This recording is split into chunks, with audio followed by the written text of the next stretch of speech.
So anyways, the past couple of weeks, I've been talking about the food down here in New Orleans, saying how delicious / unhealthy it is and how you can't find fucking kale. Excuse me as I drink more cold water for my fucking scalded tongue.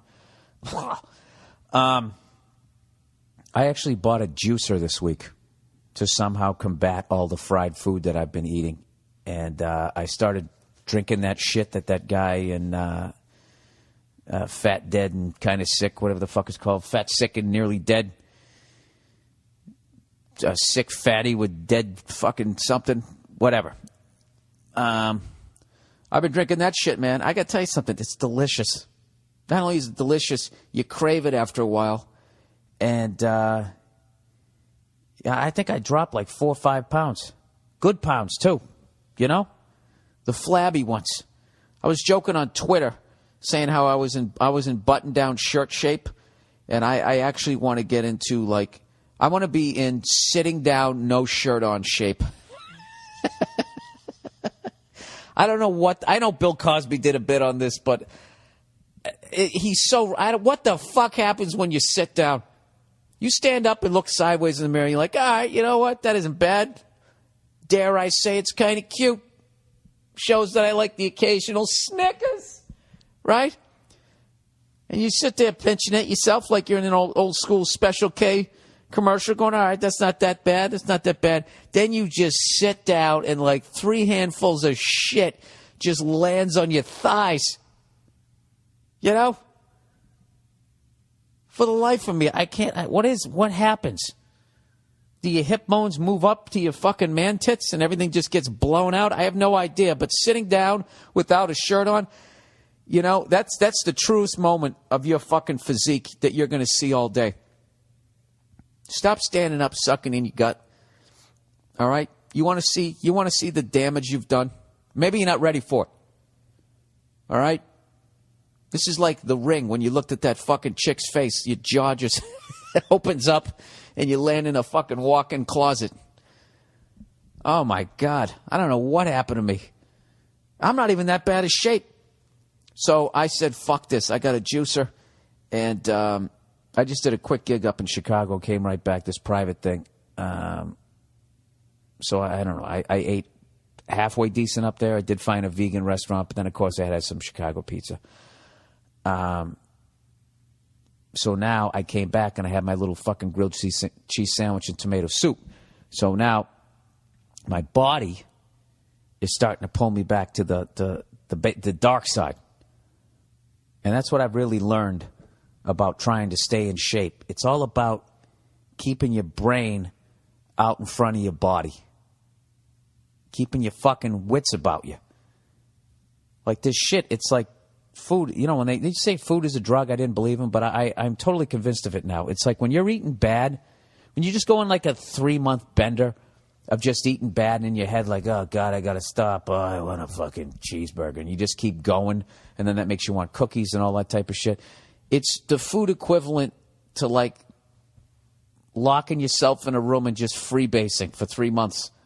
That's what you're doing. So what I try to do when I'm eating bad like this, I just talked to a buddy of mine outside of the business who's trying to lose some fucking weight. I was trying to tell him that, like, you got to keep your head out in front of it and just go like, I want that, but I'm going to eat this. Even in that moment when you're looking at that apple as opposed to that fucking glorious whatever you're looking at, right? Toasted roast beef and cheese with the fucking pickles and the chips and all that. The last thing, your body's like, that's what the fuck I want. And you got to reach for that apple. You got to fucking hit that crack pipe instead. And I'm telling you, the second you get 2-3 bites in, you're like, oh, thank God. Thank God I did that. Then you're fine. Because from what I've read, the very little I've read, your body it's actually craving nutrition. You know? That's why when you eat Chinese food, like fucking 35 minutes later, you're hungry again because your body's still craving nutrition. There wasn't like a fucking ounce of it in that shit. At the risk of getting sued by that entire fucking continent of China. It's not a continent, it's a country. Go fuck yourself. So that's what I would say. if you can try to do, that's what I'm trying to do, as I'm trying to keep my head out in front of it. So I got that grilled cheese sandwich, and I got the tomato soup, and I said, all right, I got to get back on the fucking green gumbo here, as I'm calling it, because I'm in New Orleans, and that's it. I'm back on that shit for the last two. Tomorrow morning, I wake up, I make another one, bingo, bango. I'm trying to do 2 a day juicing, and then 1 day having the fucking, a healthy dinner. And then I go on the treadmill for a half hour. There's no fucking way you're not going to drop weight. All right? So there you go. So stop doing those stupid-ass fad diets. It's the fucking cornflakes diet. All I do is eat cornflakes. I can eat as much as I want. That bullshit. Eventually. You know what it really is? I think it really is not even like, it's not even the fucking diet. It's the, once you get to your weight, what do you do then?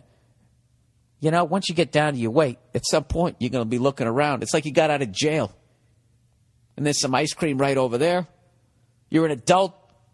You don't have to go, Mom, can I have some ice cream? Right? That's how you become a fat fuck as an adult. There's no one to say, hey, you had enough cookies. It's on you. You've had enough booze. Put on a condom. It's all on you. You got to be your own fucking parent until you get a lady in your life. And then she starts fucking nagging at you.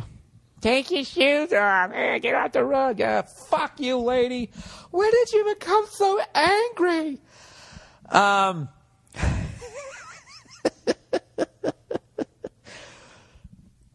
So that would be my advice. When you're just on, if right now, if you listen to this shit and you're on a bad fucking road, I'm telling you, one of these days in the future, you're going to wake up. You're going to be sitting down on the side of your bed. You're going to glance into a mirror, and you're going to be like, what the fuck? What have I done to myself? You're going to stand up real quick. You're going to try to suck it in and try to deny the truth that you just saw. You hear that? That's the steam engine coming back on the fucking racist genocide 101. The fuck am I? Yeah, just make yourself eat an apple or just eat a fucking salad. You gotta turn the boat around. That's what I'm trying to do. I gotta do it. I fucking went back up to like almost $1.90, and now I'm back down to like the mid 170s. It's the fucking worst. Just trying to lose like 15 pounds is the fucking worst. I can't imagine people who gotta lose more than that. So I don't know how this became more of a weight loss podcast. But I think it's working, though. This guy actually sent me a letter. He said, podcast success story. Dear Wilbur, you, sir, are a god amongst men. Jesus, I wish that was true. He goes, I used to be a depressed piece of shit. You're typical, the world is against me, nobody likes me, nobody wants me, fucking moron. That's who I was. But your advice on stepping back and making fun of every negative annotation I have, is that a word? Did he write that? Did he type that correctly, or am I a annotation? I don't know. Not to make you depressed again. I don't know how to spell. He goes, I have fucking changed my life. I'm 80 pounds lighter. I got a great girl, and I've gotten two promotions. You're a comedian. You're not obligated to be Oprah or Maury, but you still make a difference. Thank you, sir, for knocking me back into cohesion. You probably make 20 times more than me. I doubt that, sir, with your 2 big promotions there. But I owe you a drink next time I see you if you're in Canada or Beantown. So you stay classy, sir. That's great. Good for you, sir. Look at that. He turned it around. Somehow my negative, whatever the fuck, my shaming, my fat shame, my for shame has been working. All right, enough about that shit. So that's what I'm doing. I'm drinking I'm doing that fat, sick, and nearly dead juicing thing, and it's like all green stuff. It's kale, celery, a couple of handfuls of parsley, cucumber, zucchini, and then a lime in to take the bitterness out. And I got to tell you, it's fucking delicious. I love it. And I don't know. I think I'm going to incorporate this in every couple of months. Just go back to that. Well, I'll just juice for like 4 or 5 days, just so I stay out in front of it.